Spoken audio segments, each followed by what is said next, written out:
We're recording. Okay.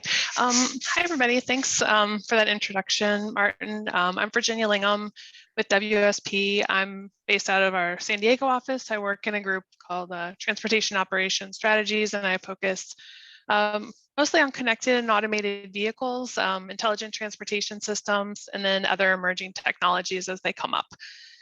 So I've just I was asked to give a brief 10-15-minute presentation. So I'll just touch on a few things. And I have to admit the EV part is something that I don't work too much on. So I'll just have that disclaimer, but you'll see in the presentation, it's clear that there's overlap with electric vehicle technologies and what we're doing.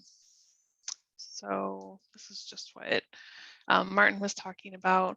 And, in the context of smart communities and smart cities, transportation is just core, but transportation really utilizes a lot of the other elements that are happening within a smart community. You need broadband to activate the devices that are going to be on the roadway.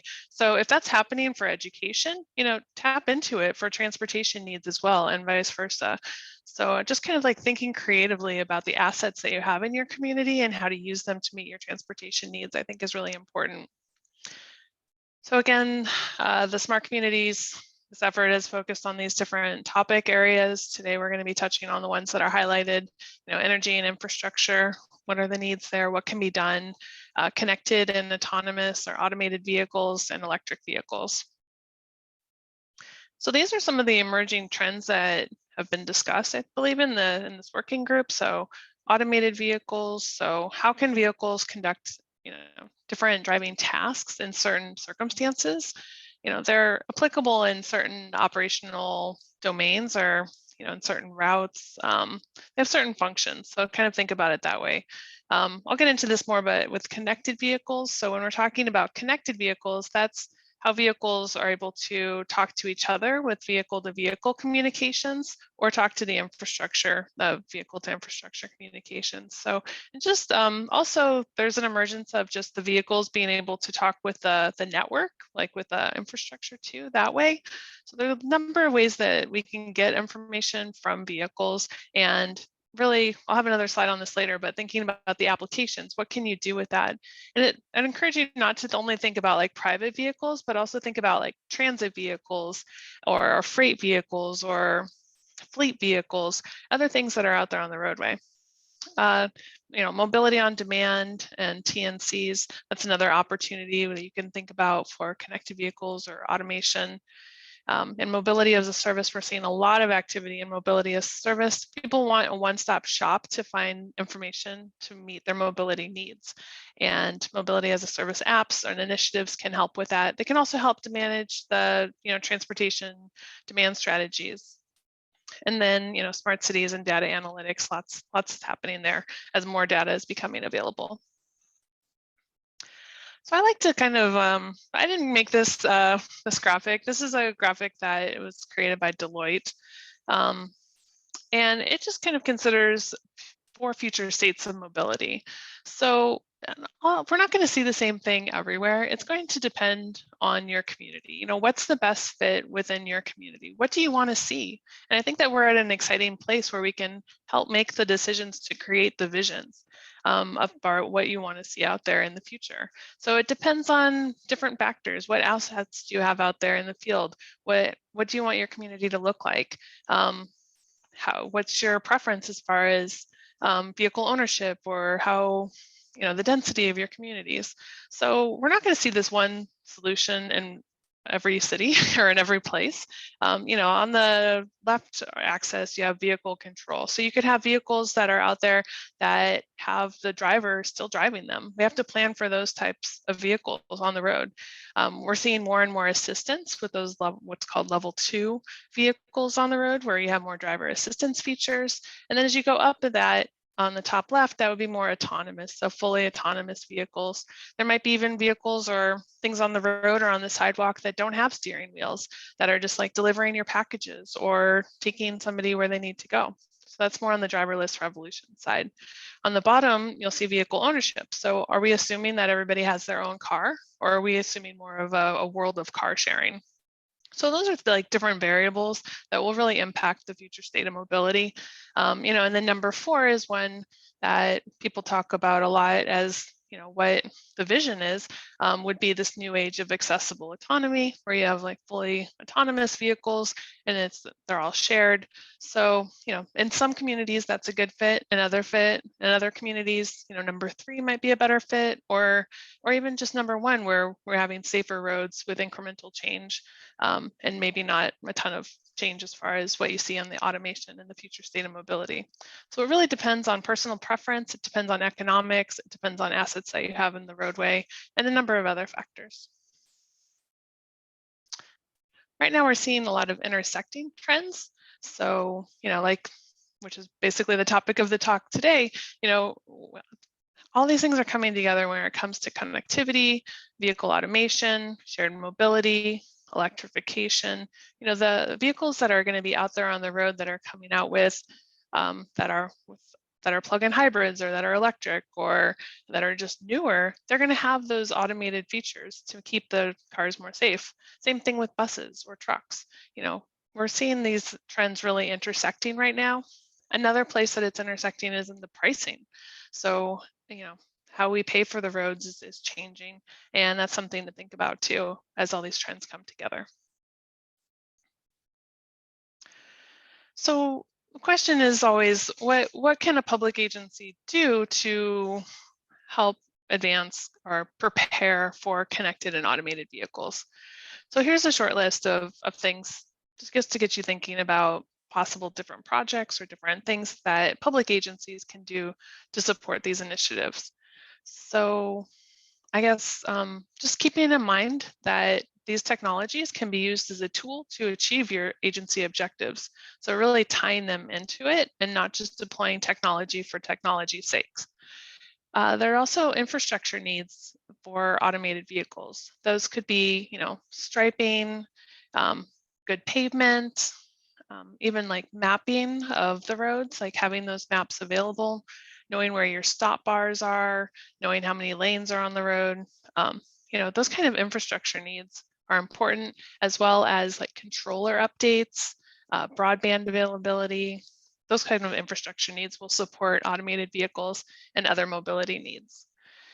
So deploying infrastructure and systems to communicate with connected vehicles. So again, that's kind of getting into the broadband, the infrastructure, the controllers, making sure everything is up to date and ready to connect when the technologies become more and more available. Helping set policy regarding CAVs on state roadways. So are there, look at your policies. Are there policies that might get in the way? For example, with truck platooning, we look at like car distance following. Some states do have distances that are set, others say like a reasonable distance. The majority of states actually do have a set distance, and it can vary between like 150 feet to like 500 feet. That is a distance for the following of the trucks. But same thing for sidewalks. Do you have a law in place that would allow or prohibit like sidewalk robots going and helping with those last mile deliveries of packages? What does that look like? I guess just kind of like looking at what your regulations are in place and then better understanding those, so that when you get requests from AV companies on these topics, that you know where you stand. The next one is using data generated by CAVs to improve business processes. So, these vehicles are going to be on the road, and they collect and could share a lot of data. So there are companies that want to work with public agencies now to leverage that and see how you can benefit from it. So maybe consider like working with some of those companies. There could be changes to travel demand due to connected and automated vehicles. I think that this is really to be seen. It's unclear if the demand in VMT is going to go up or go down based on these emerging technologies. So that's why it's important to set the vision and set the goals of how you want to see these used in your community. And then lastly, planning for changes in revenue sources due to CAV or even electric vehicles. Think about that. How is that going to impact your revenue streams in the future? So now I want to give like a real world example for connected vehicles. I don't know if anybody on the call was participant of the SPAT challenge, but the SPAT is signal, phase, and timing. That's information that's coming from the signal, like every intersection broadcasts the signal, phase, and timing messages out to whoever can read it in a connected vehicle infrastructure or environment. So there was a challenge because intersections are out there. There's signal controllers out there everywhere. The idea was to put equipment out there, and they happen to use what's called DSRC infrastructure, the dedicated short range communications infrastructure, and it broadcasts on a certain bandwidth. And that specific infrastructure, if you follow this at all, it's kind of controversial, but just imagine it could be anything. It doesn't really matter how the message is getting out from the controller, but that it's getting out to the controller and it's able to talk directly to the vehicles. So that was the challenge here, is to upgrade your intersection. So you have 20 intersections by the end of 2020 to broadcast this signal, phase, and timing message. Just basically like become familiar with it. There was also a map message that was part of this challenge, and then position correction message. So when this challenge started back in 2017, and my goal here is just to show you that it's not just a couple people that are doing this. This is a lot of people who are doing this. When this started in 2017, this is what the map looked like as far as who was operational and who had plans to participate in this challenge. By the end of this is early 2019 actually, but you can see there's a lot of people who were operational as well as had planned it. So there were over 2,000 intersections that were planned in order to participate in this challenge.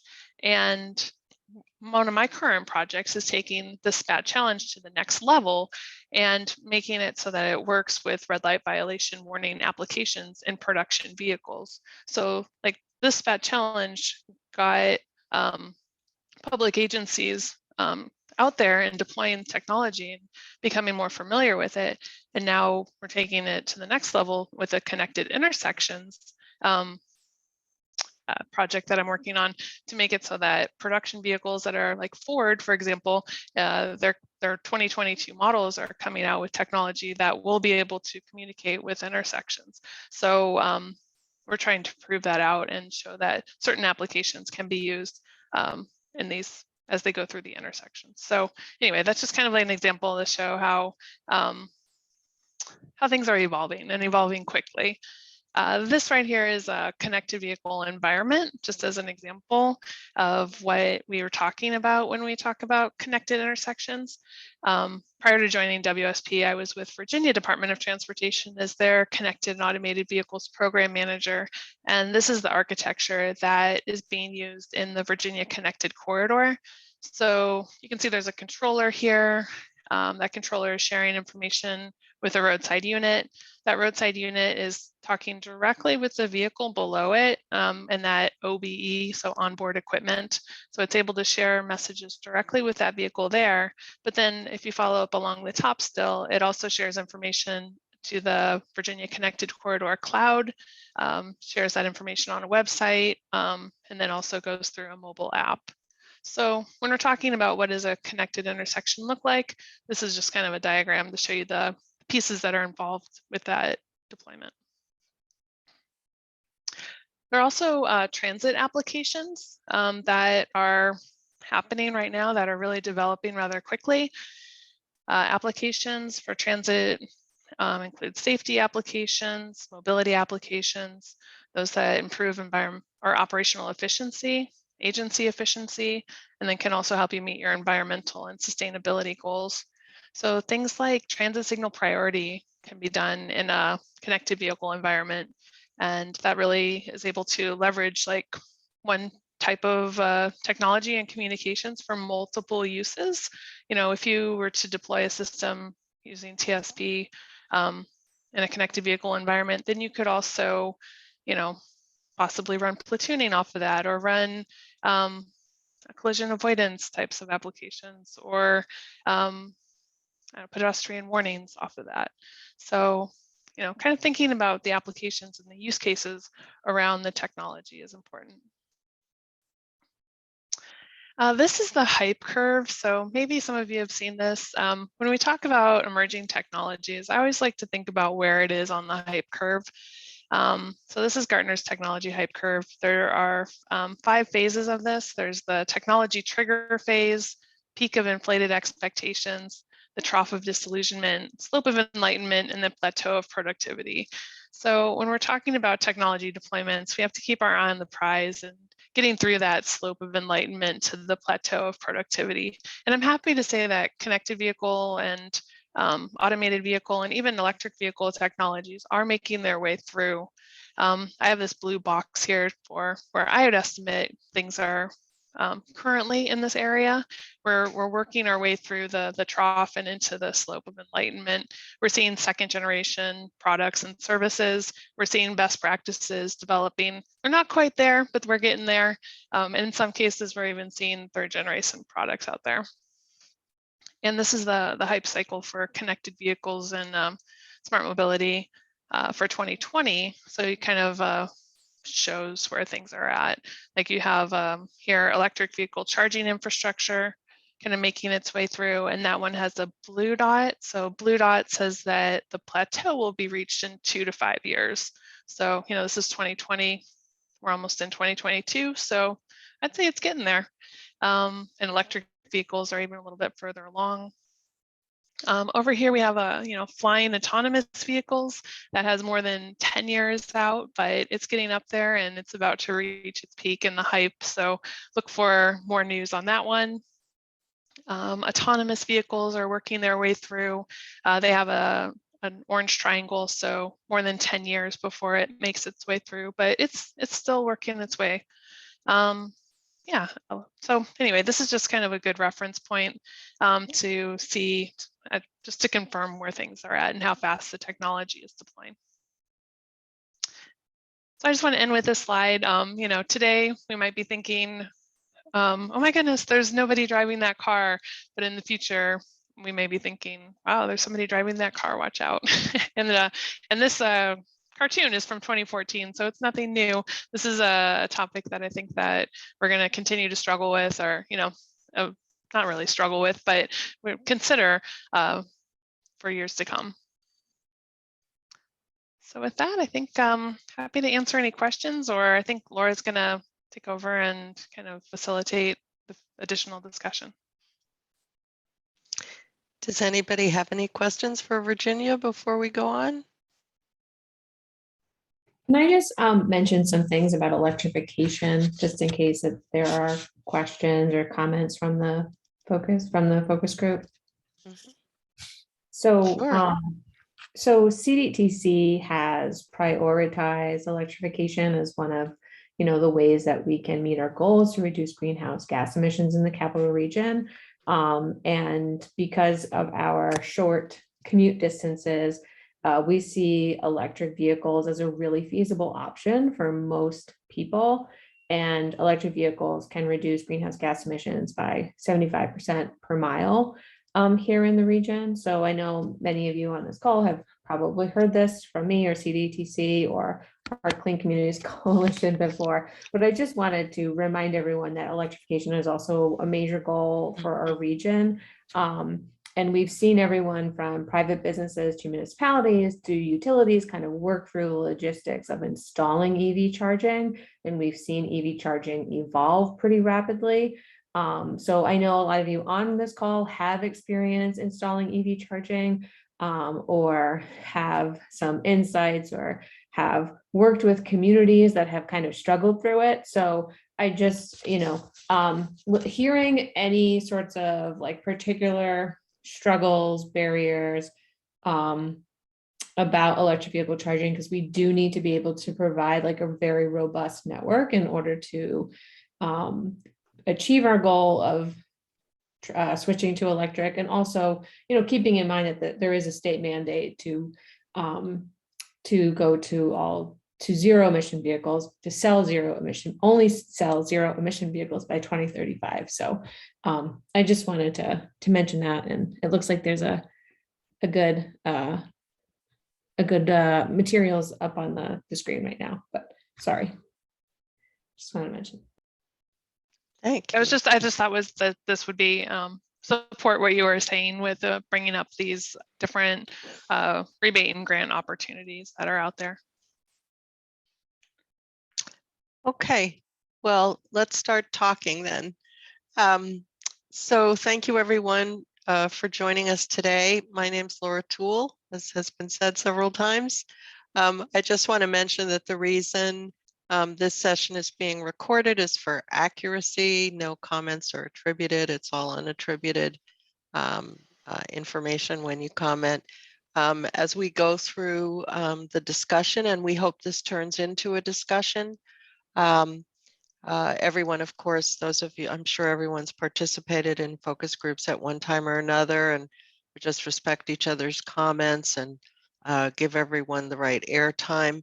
If you want to make a comment in response to a question or as part of a discussion, please raise your hand. Raise your hand and we'll get to you as fast as we can. Thanks. So let's start off the discussion, given all the information you've just been given through the presentation and Jennifer's comments just now.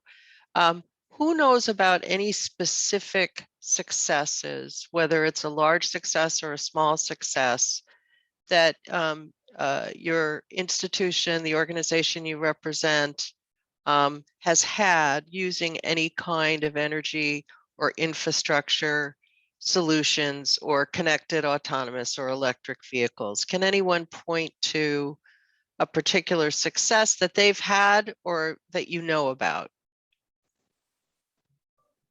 Do I see? I'm trying to see if they're. So this is Robin from NYSERDA. Hey, Robin.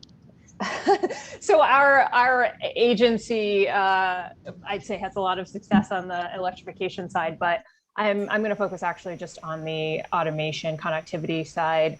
A lot of our programming is in the form of competitive solicitations, and we have supported one of the only demonstrations or I guess testing of an electric self-driving shuttle on the University of Buffalo's campus. The current legislative restrictions in the state around where these vehicles can operate has limited the ability to test more broadly in the state, particularly in public rights of way. I know there's been a little bit of movement on that down in the city, but just in terms of things that are vehicles that don't have steering wheels and therefore don't currently meet federal motor vehicle safety standard requirements that the legislation has, there is limited ability to test some of these vehicles without some additional hoops to jump through. But that is one success we had, is in testing that on the ring road around the campus, which they own and operate, and it is not a quote unquote public right of way. So Robin, what was successful about it? I think the fact that we were able to do it and they've gained, I mean, one of the motivations for doing it in a place like a college campus is that it is a very contained environment, and they run a lot of shuttles, kind of in a circular pattern already, but Buffalo in particular has a pretty robust transportation research program, but also incredibly insane weather. So it was testing, how could these vehicles operate under extreme, particularly snow and cold. And it was getting a lot of data insights on the safety of the operations and what the vehicle sees. If there is, say, large snowbanks, how do they perceive those, and does the vehicle stop? Is the demonstration ongoing, or has it? We are, I don't know if it's been executed yet, but we are intending to fund a next phase that would be more on the infrastructure side of it. So the complementary sensors around the vehicle. The initial test of the vehicle itself has concluded, and there's a final report on our website. Okay. It was like 2018, right? That Yeah, I mean, that's probably when it started. I think it wrapped, I want to say early last year, but the report was published recently. I'll look for the direct link to it. Hey, thanks.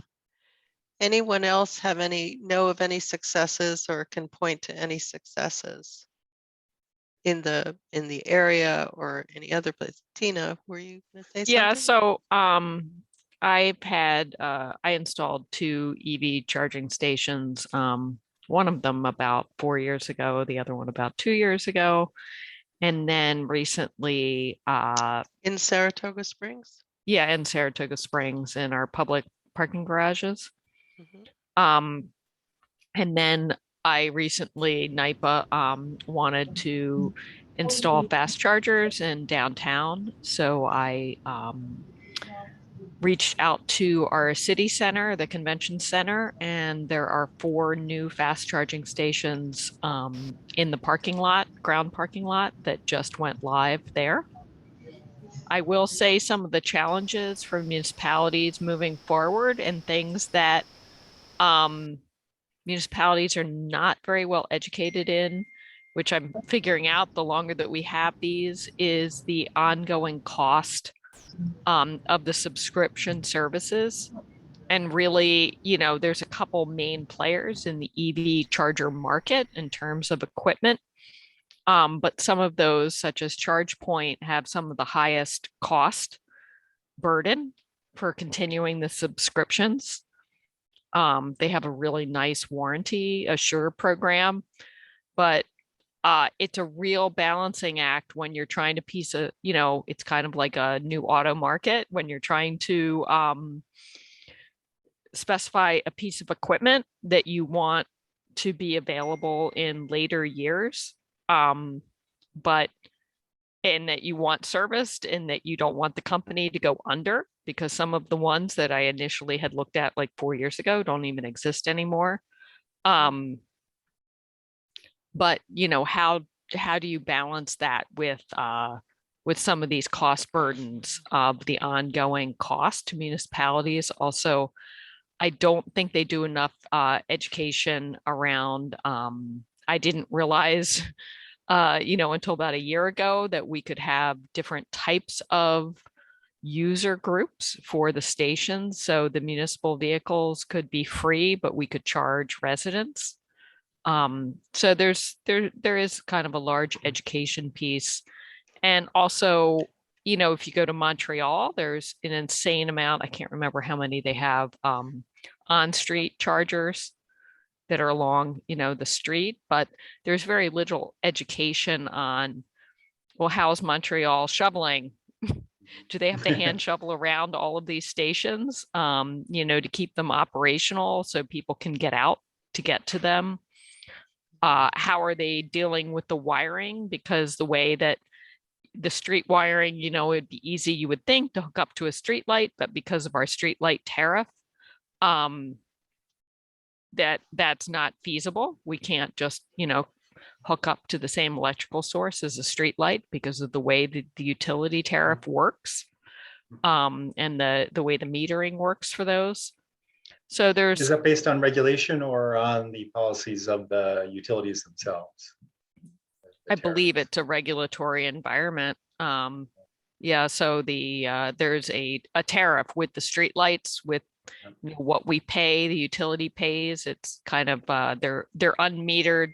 They're generally strung together. I don't know if National Grid's gonna chime in on this one. But yeah, so it becomes more of a problem.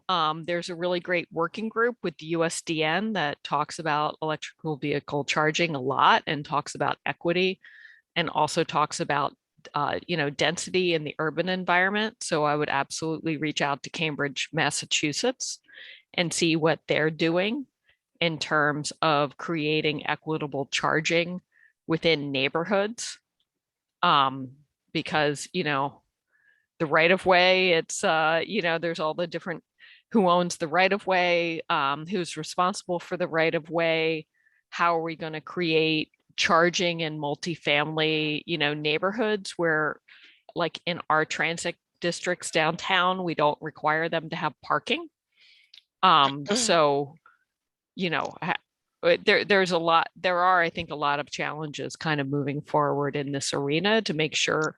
And also moving forward, I had some training with USDN on code, but we can't get, it's really difficult to get other people within the city to understand, we have a unified development ordinance we're about to approve that only requires 2% of the parking spaces to have EV charging.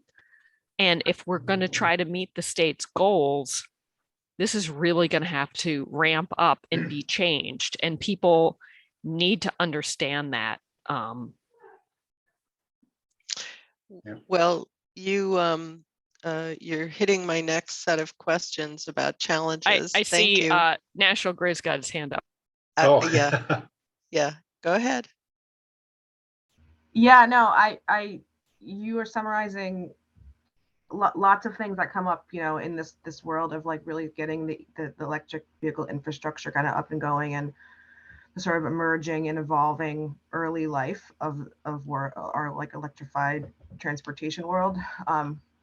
Admittedly, myself, I've only gotten like deep into transportation electrification in the last year or so. So I'm also myself on a pretty steep learning curve. But, when I think about the question that you actually asked, which is like, what are some actual successes? I think my initial response is that our success, that the main thing I see as a success is everyone's like vast enthusiasm for this topic.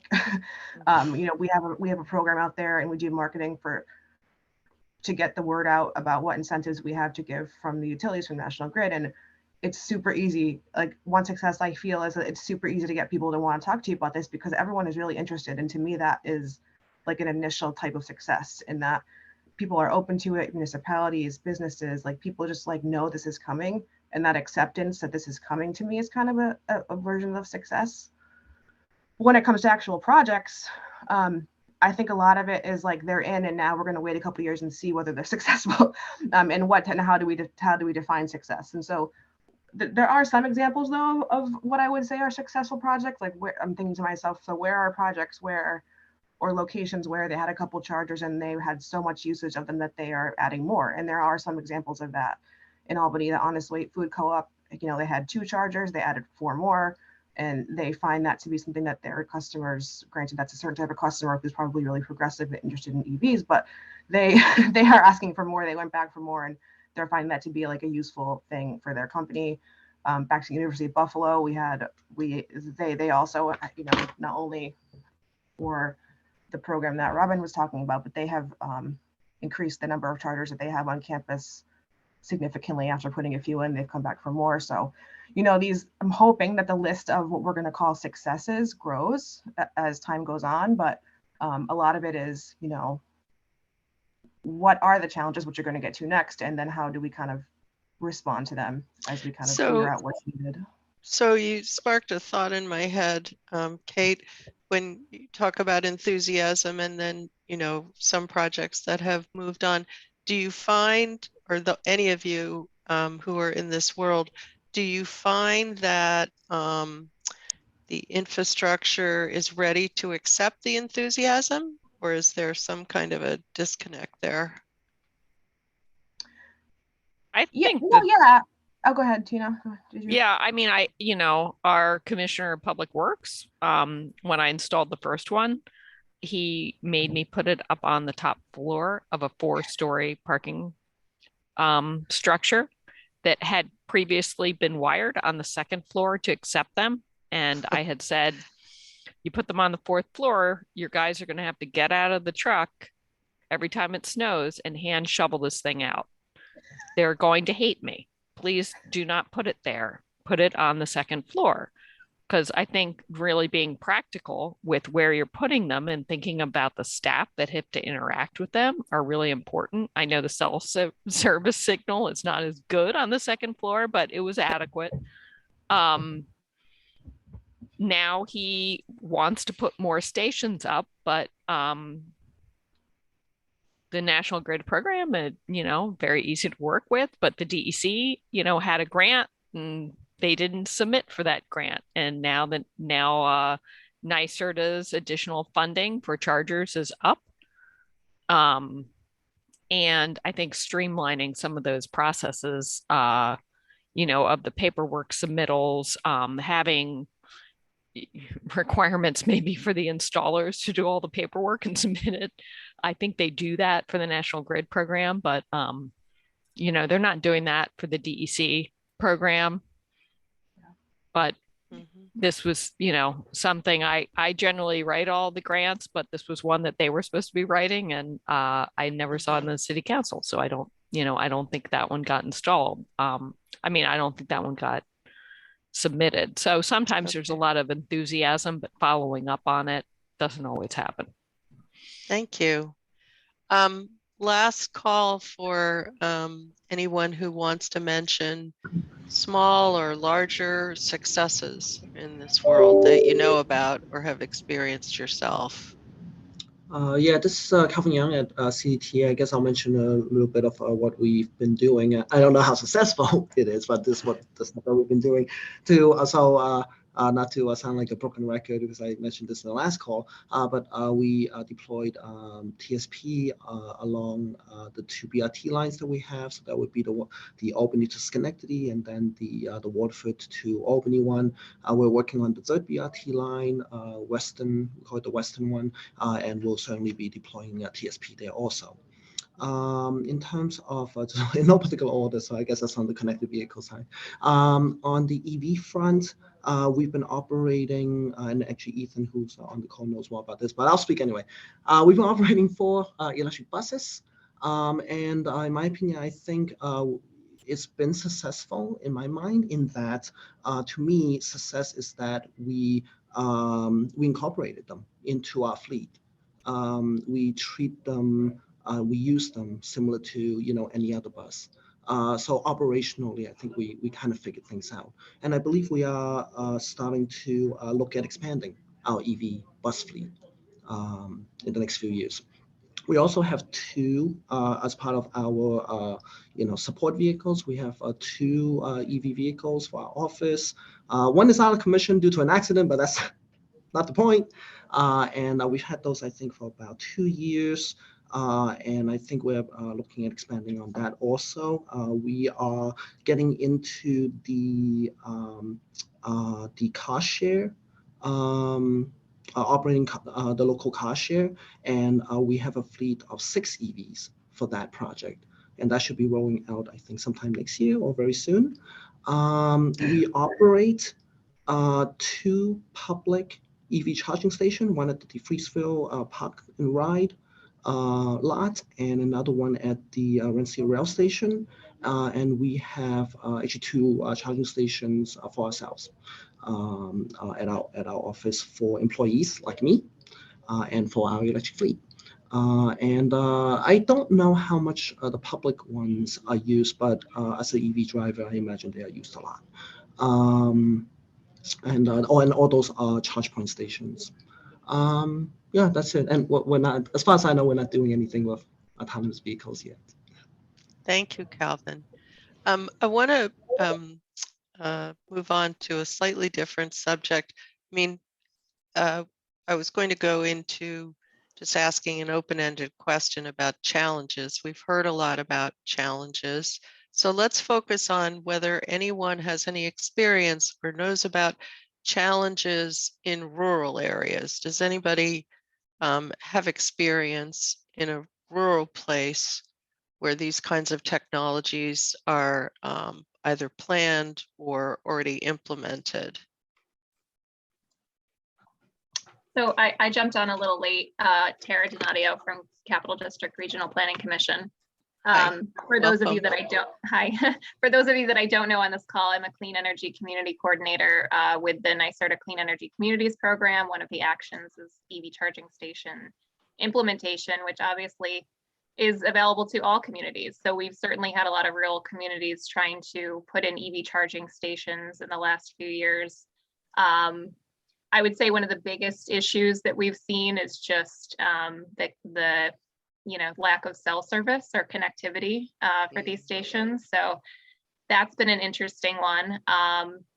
A lot of them are using the ZEV rebate, of course, which is a very intensive process, to say the least. And with many of these rural communities, the lack of planning staff that they have to support these applications is very limited. So it ends up being a volunteer or, somebody elected that's working a very small piece of their time to do these types of grants.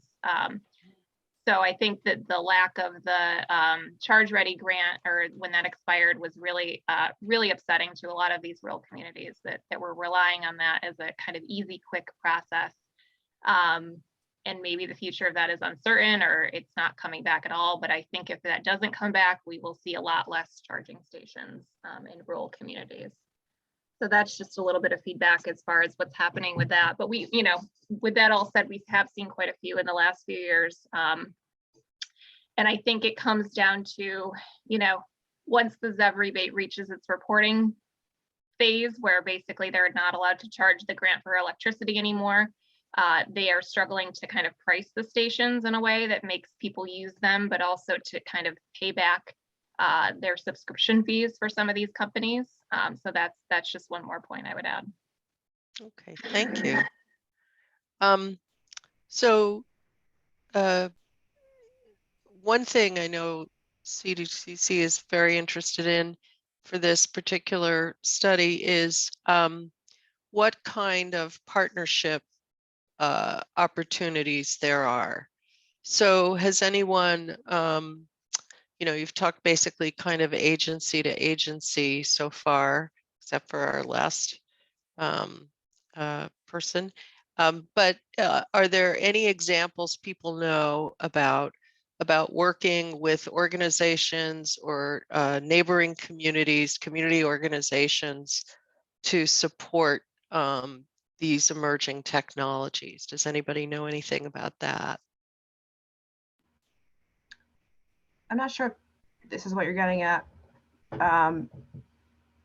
because it's not really community to community, but I guess one concept I'll point out is that there are different, and what we see at National Grid as we get people applying to, use our incentives to pay for installation, is that there are different ownership structures sort of how the stations will function. And so there are scenarios where in say it's a municipality or something, the municipality would have to, purchase and own a station and operate it, or pay for someone to come operate it.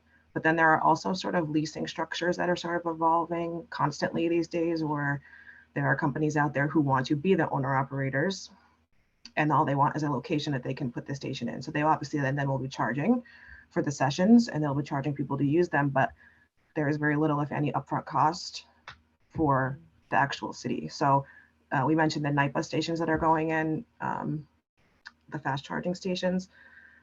There was one that was just opened at Stewart's last month, and those are being owned and operated by NIPA, not by Stewart's. So Stewart's is kind of gaining the positive effect of having the stations there and grabbing people off the highway for their charging sessions, and people will come to Stewart's and maybe spend a minute there, but they are not paying for the electricity or the station or the upkeep.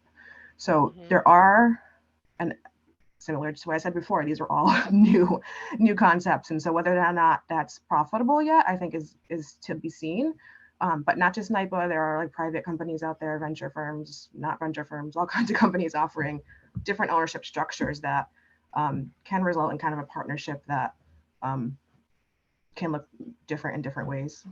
And then I wanted to say quickly about the rural area. One thing I've been thinking about in that regard is that I think there are some level 2 stations. I mean, those of you who know about EVs know there's level 2 stations and fast chargers. And I think level 2 stations in rural areas are kind of coming slowly. But one thing I've been thinking about is, to really like allow people to like own and operate and live with their EVs in the rural areas where you kind of have to drive far to get pretty much anywhere. It would be important to have at least some fast charging infrastructure up there too. Is that limited by the power availability in a lot of places in rural areas? Not really. It's just that they're much more expensive, and it's harder to get them in. There are some up there, but I was just something that's been brewing in my mind lately is how can we, you know, get those up there to like off of like the main corridors. You're going to see them from NIPA and from places just off of the main highways in the 90s and the 87s. But what about, you know, a little bit off the beaten path? Mm-hmm. Anybody else have any thoughts about other kinds of partnership opportunities that they've either thought about or know about or have actually experienced? Well, I would just say Stewart's is doing a great job trying to get charging stations at their locations. So, you know, reaching out to the different people who currently, you know, have gas stations or convenience stores. And that works in rural environments. Stewart's put Tesla stations in off of the Northway above Shroon Lake years ago. They've been there for, you know, a while. So, you know, I do think that there are a lot of opportunities for a private partnership. Mm-hmm. Thank you. I'm sorry, did somebody want to say something? I guess I just had a question about partnerships. Like something that I'm seeing in some other areas is like using like senior housing and senior developments to use as a test facility, or not a test facility, but it's used for deployments, whether it's for electric charging or for like the shuttles or other automated vehicles. So to help them get where they need to go. Are there any opportunities like that in your community to maybe use them as a partner, or any sites that you're working with?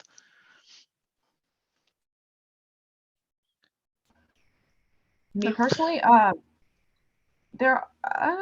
don't see them particularly differently from any other kind of like multi-unit dwelling setup, I guess. But yeah, I think we're seeing there are installations that are going in at like assisted living or things of that nature. There is certainly the mix.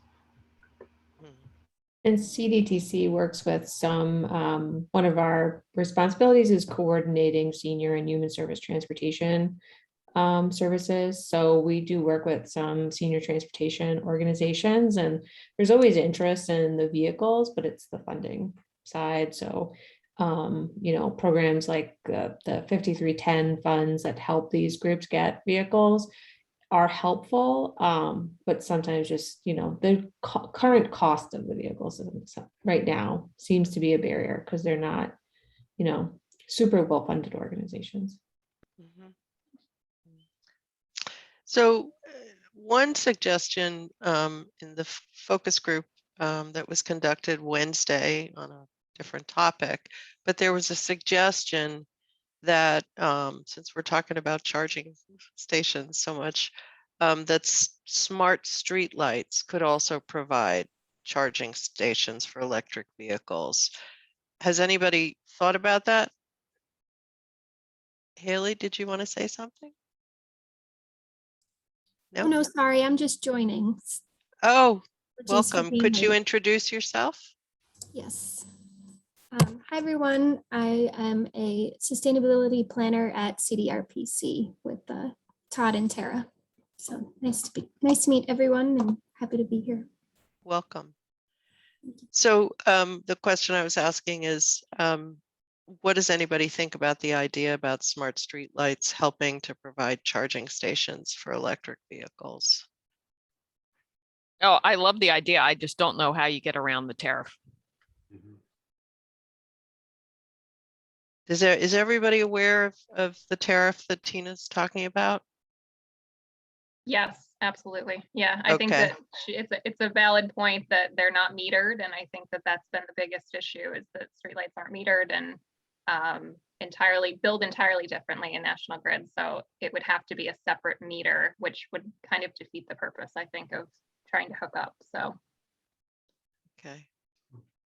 So thank you. Actually, you know, talking about using my colleagues' discussion about asking about whether senior facilities are a good place to test all these kinds of technologies.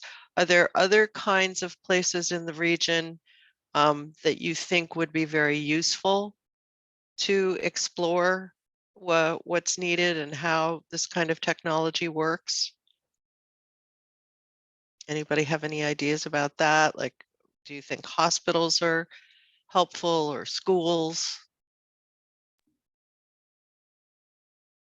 I mean, I would definitely say, you know, CDTC has worked with universities like often on a whole bunch of different, you know, emerging issues. And I think we always see college campuses as kind of like a really great place to kind of test or to see how things could operate in the real world, because they are, especially in our region, we have a bunch of campuses that are kind of like mini Yeah. cities, like within cities. But also, I mean, you said hospitals, like at least here in Albany, we have a huge medical complex that's also associated with like a pharmacy school and a medical school. And there's, you know, other institutions all there, and like they're supposed to coordinate and operate together. Now, I've always thought that those would be great places to like test an automated shuttle, because you have all these parking facilities and all these big institutions. But I think, you know, we struggle with how do we engage with these really big institutions. We have our university contacts, but the other big institutions, I mean, they seem like they would be perfect places to test this stuff, but we just maybe just don't know how to work with them or connect with them yet. Has anybody had connections with those kinds of places in other realms? Somebody was suggesting talking to Cambridge. I saw something in the chat. Yeah, no, that was I talked about that. Cambridge, Mass is they have some amazing people working on, you know, deployment and equity with EV charging right now. Mm-hmm.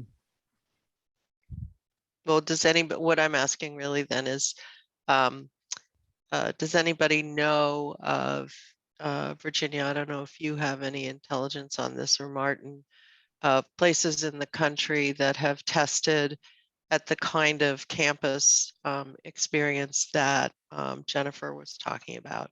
Well, Skidmore has 4 or 5 chargers at this point. So that's a college with small, and Empire State College has a charger at 2 different locations in the city. And one of those chargers is like 5 or 6 years old. Mm-hmm. So they were a very early deployer of the charging stations, but it's a little bit more limited. But, you know, an easy way to do it is just you look at PlugShare, and you can look at those types of campuses and see see where they're deployed, and you can see the number of stations. Because I do believe SUNY Albany has a number of chargers around their campus. Yep. They do. So having the charging stations in place is a huge advantage for automated vehicles. You know, when we were doing an AV project, even for like the shuttles, like were mentioned on the Buffalo University of Buffalo campus, you know, that's just an extra hurdle. So if that's already in place, then it makes it much easier to deploy an automated vehicle, especially one of those shuttles. A couple examples that I can think of, in Las Vegas, there's a big medical complex. The MPO there, I believe it's the MPO, received a grant, and they have a project underway to connect the different buildings of that campus using a shuttle. Also in San Francisco in the Bay Area, VTA got a grant, and they're working with one of the shuttle manufacturers. I think it's Perrone Robotics, that to do a shuttle at the VA hospital, the VA medical center there. So if you have like a VA complex in your area, you know, there might be people within the VA system that have experience with that could help facilitate a partnership, future project. I can think of several others. Optimus Ride is a company that works out of Boston, and then they have a deployment in, I think in New York area, and then in Northern Virginia as well. So it's kind of like a different shuttle company that is providing services in those types of hospital or campus environments too. Thanks, Virginia. I did get your name right correctly. So stepping back perhaps to a broader perspective, and in terms of policy almost, well, it's not policy, but given all the different kind of mobility technologies that we're talking about today, which do you think has the greatest impact on people's quality of life? This is a way to kind of perhaps focus future resources and well, just a particular focus. Does anybody have thoughts about which kind of technologies have a greater impact on quality of life? Anybody? You can just unmute yourself, or Martin or Virginia, in the work that you've done through all this so far, have you gained any insight into what the impacts are on quality of life in different places that have more of an impact than others?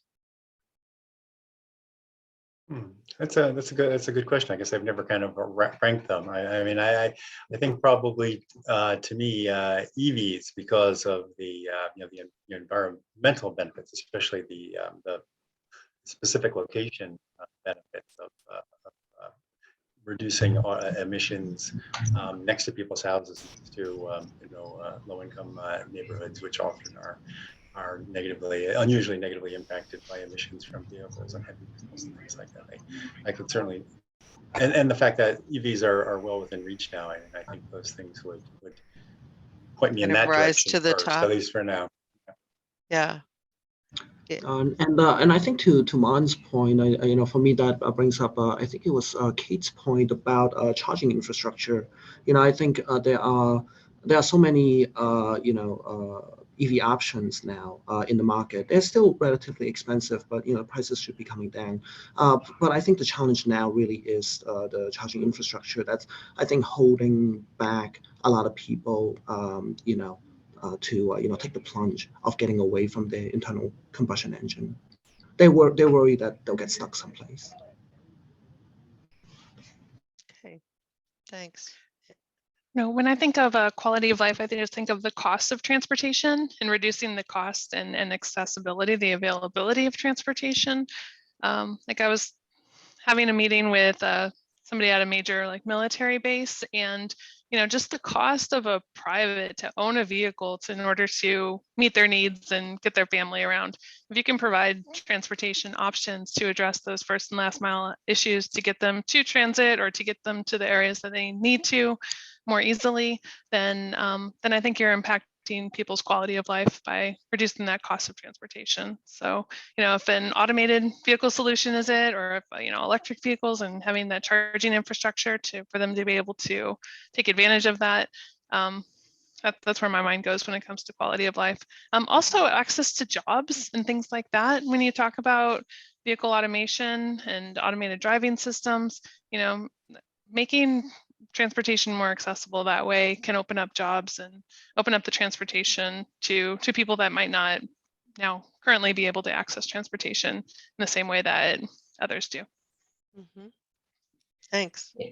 I just wanted to add, CDTC, well, I appreciate the picture of the hype curve, because I think like a couple years ago, like every transportation conference, every MPO conference, it was like half of the sessions were on vehicle automation and being prepared for vehicle automation. And, so we've had a lot of discussions about how to leverage vehicle automation. And we have seen it from the perspective of accessibility, while acknowledging that there's still a lot of negative, aspects to it, conflicts with pedestrians, conflicts with other modes, being able to use the technology to achieve goals and not let the technology reshape communities or cities. So, we want to be able to balance the provide access to people who currently lack access to mobility or don't have as much access to mobility, with being able to either, strategically deploy certain infrastructure, or whether it's like recommending certain policies to make sure that we can balance quality of life and people, it doesn't create these new safety, or congestion issues. That really is a good segue into asking the group, given your work and the constituencies you represent, do you think there are any resources that you would look to CDTC to provide that you don't have on the table right now? Can people think of other kinds of resources that are necessary? I mean, obviously money, right? There's that kind of as a background, but other kinds of resources that are necessary to develop and implement these kinds of technologies. Anybody have any thoughts about that? To me, I think a lot of customers that I talk to, what they need is education on what are all the actual options out there and what one is the best. I mean, there are obviously, as someone mentioned, charge points networks are, I think Tina mentioned, they're cost a bit more. So, some stations cost a bit more, but in some cases it's worth paying more to have a different kind of product to meet different needs. And I think it can be overwhelming for people who are just getting into this to know what even is the world of options and what's right for them and why would you pick one thing over the other, and also like which service providers can help me install and what kind of engineers do I need. It's just like so many questions and it's like overwhelming. People can kind of shut down pretty quickly if they don't know where to start. Thank you. Anybody else have any thoughts? This is Yes. Ethan Warren at CDTA. I think I've got some good help from Jacob about fuel cells, but I did overall feel like this sort of the assumption when we talked about electrification that it's going to be battery electric, but I think there could be more information available about fuel cells. Maybe I just wasn't good at finding it, but I don't know what other people think about that. Well, if it's hard to find, usually indicates there's a need for something. Yeah.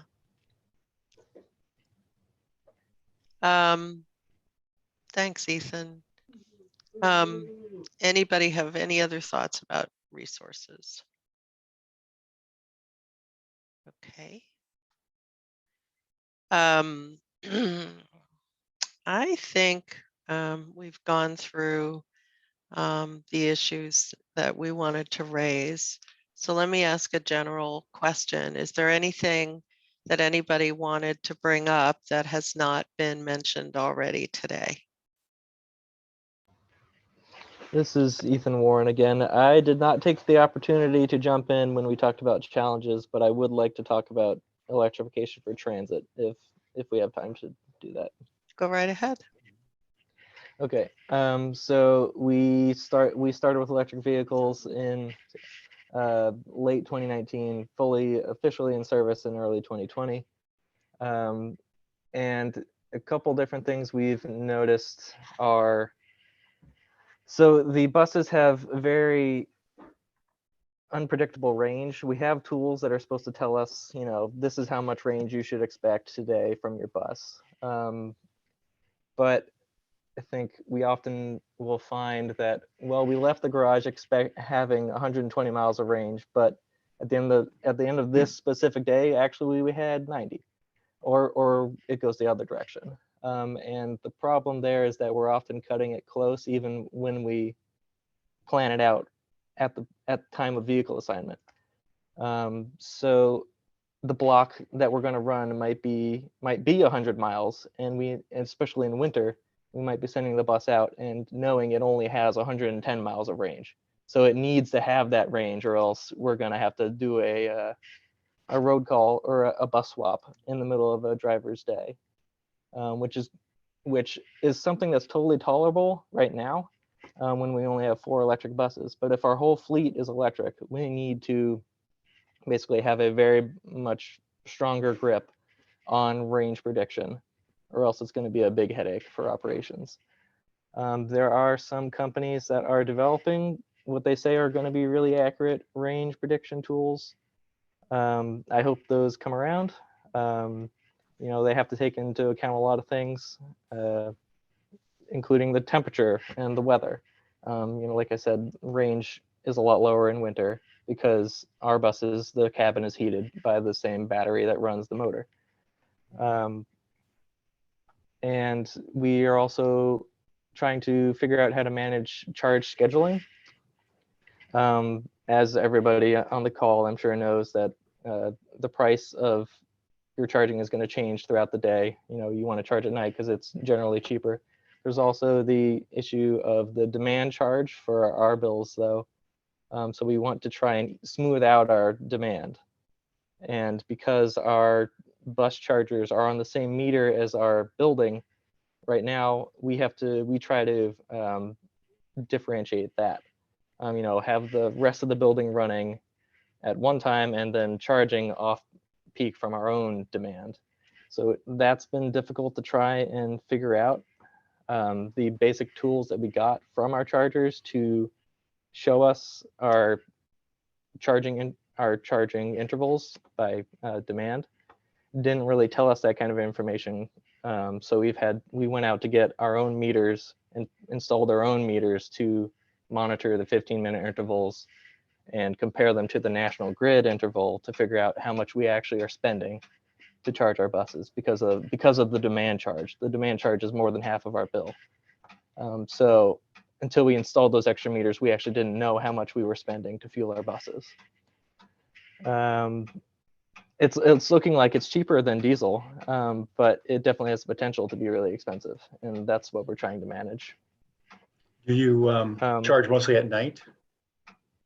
We charge at any time because we have to do a lot of midday charging because particularly in winter, if we want to get at least 100 miles a day out of each of our buses, and sometimes we don't have that range. Okay, so interesting. As you probably know, the manufacturers are stating much higher range numbers than you're getting, it sounds like. Well, I think generally they advertise max potential. Like New Flyer says a max of like 200, something like that. And we can get that on a good weather day, but not normally. Okay. Yeah, for those that don't know, the range of our buses, it can go anywhere from 90 on a really bad day, 90 miles to over 200. So it really does affect a lot. You know, and we have a flat number of buses. We have the same number of buses in winter as we do in good weather. So we basically need to do almost triple the work in winter with the same amount of buses.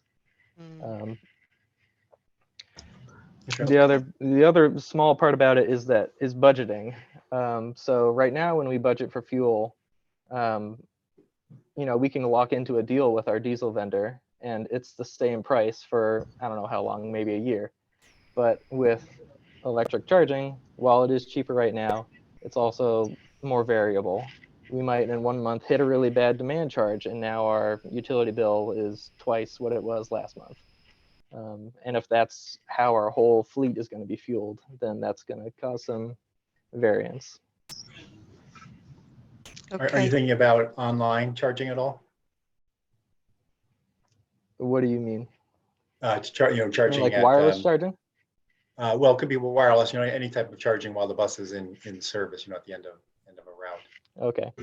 Yeah, that's been talked about. I think that's sort of a back burner thing right now. Like that would be part of our full electrification plan. You know, we only have 4 buses right now. I think we have sort of kicked the can down the road a little bit. We know we're going to have to do some of that sort of stuff. We're going to have to do some fast charging, some on-route charging, possibly some diesel heated buses.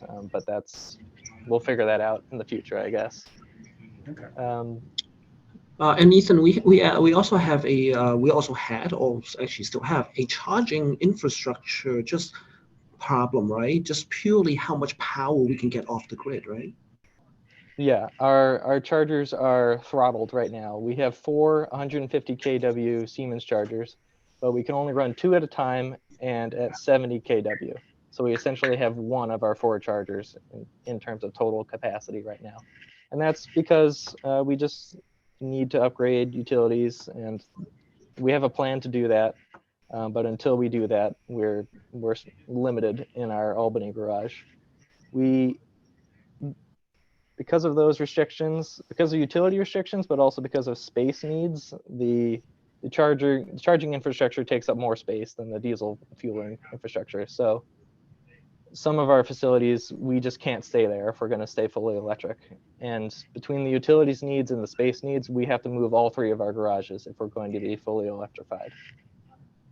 That's what we've estimated right now. That may change, but we're looking into plans to move all 3 of our garages because of the electrification.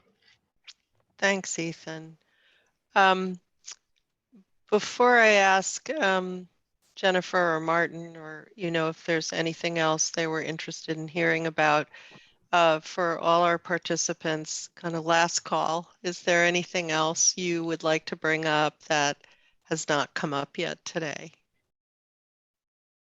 Yeah, this is Catherine. I want to make sure that we have hazard mitigation and the use of transit for evacuations included in the equation. We've had a national discussion. In fact, I did a webinar for WSP on this, that the dependency on electricity at the same time that we're having these extreme winds, extreme floods, and all the rest of the things that are going on the West Coast, including the wildfires, we have to now plan with that understanding in mind. So putting our entire fleet at risk by being electric and then not having electricity for 3 weeks.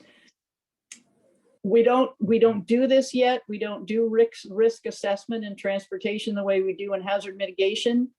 But there is a big portion, a new program called Protect in the federal legislation that's all about thinking completely differently about transportation and taking into consideration these aspects.